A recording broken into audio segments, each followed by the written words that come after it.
This video, we talk training, we talk mileage, we show you a glimpse of the first week back into training, followed by week 3, which is now, and our biggest mileage week. We discuss camps, we discuss training setup, and we run. Enjoy it, strap in. What have you packed to go to the track with you? The blanket and fruit and some blankets. Lovely. Yeah. Hiya. Mommy, are we walking? No, we're gonna go in the car. All ready?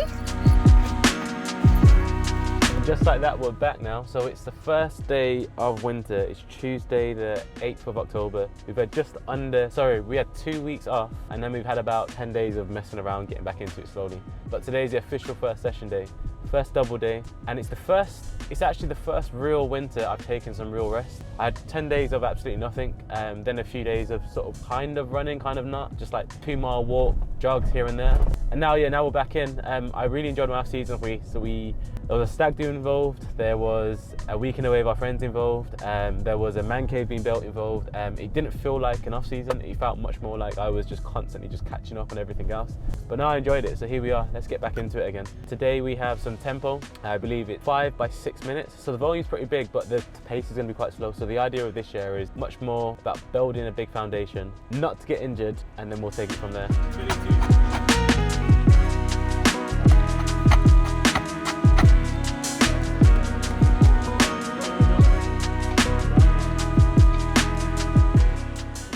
Right, first rep, 5 by 6 minutes. Off 1 minute recovery? Mm-hmm. Yeah, let's do it.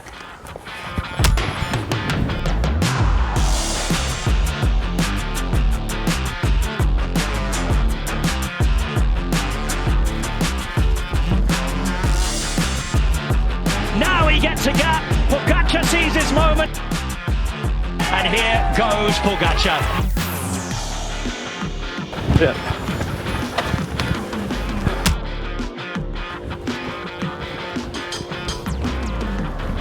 Is that right or too heavy?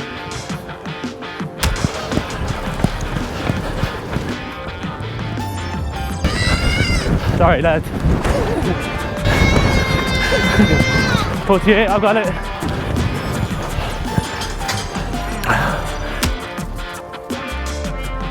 Feel free to push out if you want to. Don't wait for us if you don't. You're going to go quicker.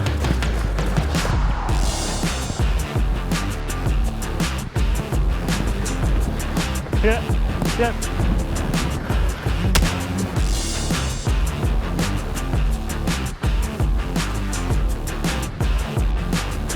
Here's the attack of Pogacar. Yeah. Oh, that was enough for me. I was happy with that. Yeah, I was glad to slow it down a bit.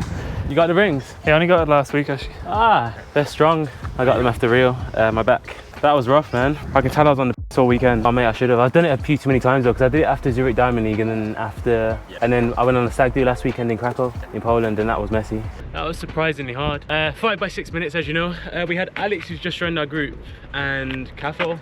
So Caffo's just moving down now to train with us more. Before he only did camps, now he's actually moved down and he's going to be with us full time. Alex is one of the younger lads. I think he went to World Juniors this year. No, I don't think. He did go to World Juniors. So that's the main sort of the longer end boys. And we've got Dan Rowden, Josh is in there in the mix, Luca and Marley occasionally, and hopefully a few others. But so it's the first time I've actually trained with a group since George Mills left in 2021, I think. So it's actually, I mean, it's 3 years without training with people has been pretty tough. So I think having a group now is so nice, because I just switched off then, and I'm not the strongest. So I was just playing it really smart then, as in I wasn't pushing. So Alex sort of pushed on the pace a bit. He's probably a little bit fitter than us at the moment. And yeah, it's nice to have someone that can match me in training. So here's to holding ourselves accountable, training with people, and we'll see what happens throughout the winter.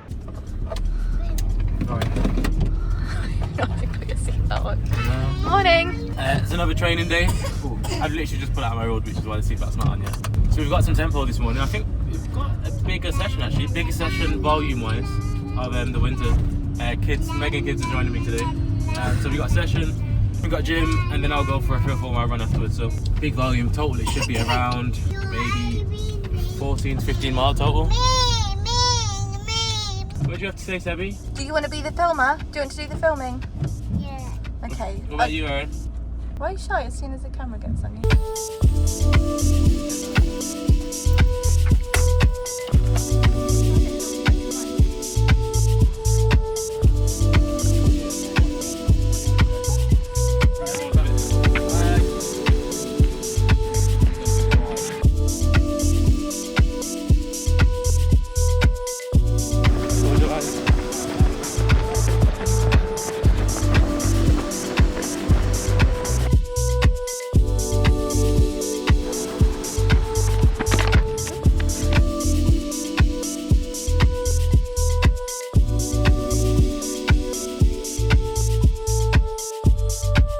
pillow, Sebby.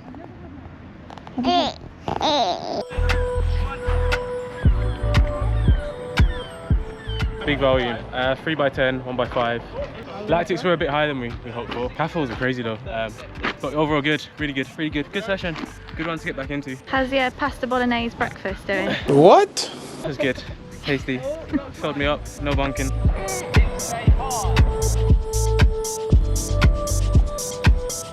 How's that, Cathal? Yeah, you definitely need those strides. You feel like an old man after the first one or two. You actually do, don't you?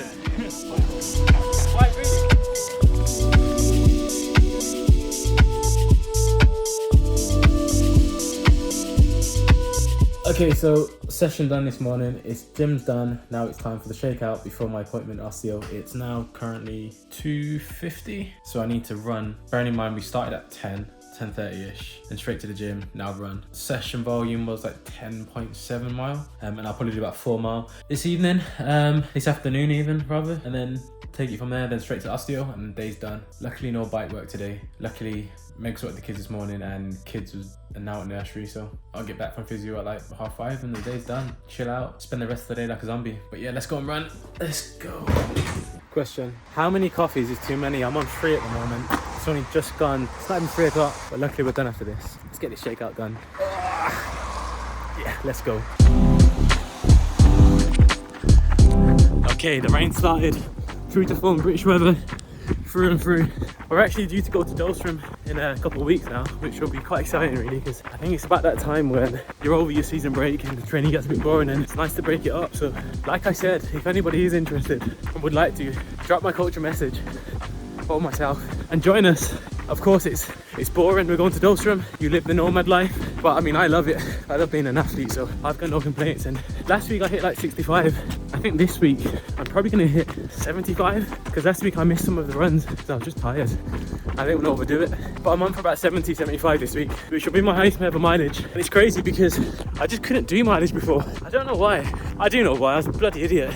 I'd smash everything, whereas now like my runs are at 7:30 pace and I'm happy at that. Just realised I've come the wrong way. That's how you know I'm tired. 3 coffees weren't enough today. But no, what's changed? I think in truth, the biggest change for me in the last 3 or 4 years was adapting to becoming, like, juggling another business, becoming a dad, the two. And now like my wife and I have a really good understanding of what we're trying to do and achieve.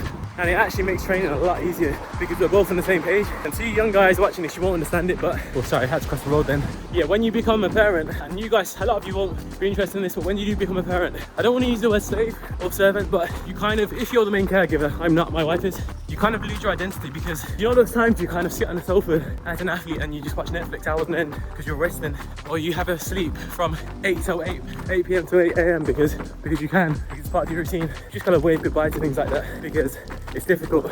You can do it, and I do it now, but at first I tried to be super dad and I was trying to do everything, and man, yeah, I ended up injured for like the first year and a half because I was just getting hit all the time, wasn't sleeping, wasn't training well. And now I'm really fortunate that Meg almost basically does everything. I say everything, I help out a lot more than I used to, because I went from doing as much as I could to do nothing at all. Of course you can imagine how that works, and it's not good, it's not fair on the other one. And now we found like a real happy medium, and I think I'm in a happier place and a better place. And if you've been following me from the start, you'll know that I moved house. Moving house makes such a big difference. Traveling 15 minutes versus traveling an hour to training and then 15 minutes back, but over an hour, game changer. So we've just nailed down like the fundamentals really. We really have.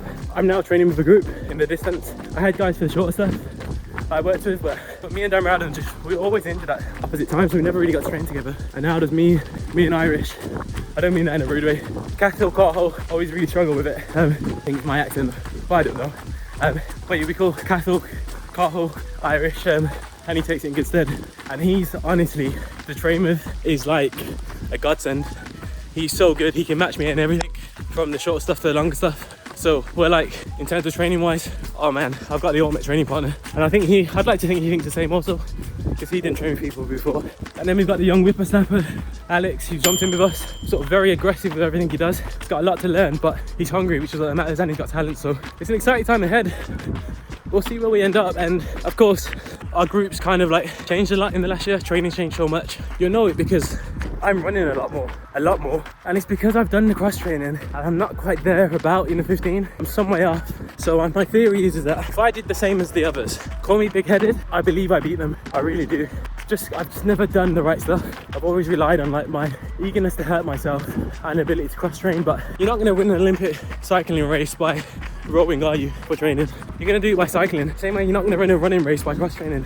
You do it by running, so keep it simple. And on that note, we'll see you at the next one. We've got a ton of content coming up, which I find quite exciting because it's going to be different. Content on Camp in Dahlstrom, that'll be cool as well. We're going to team up events. Shout out who's going to come with us. He's a great guy, love being around him. So he'll be a videographer. We've got the main man Dan doing the editing, which is exciting again. So here's to another year of YouTube. We'll document the journey through and through. We've almost tripled our mileage. Let's see what happens. And if you're enjoying it, strap in, remember the ride, and give us a cheeky subscribe. Until next time, ciao.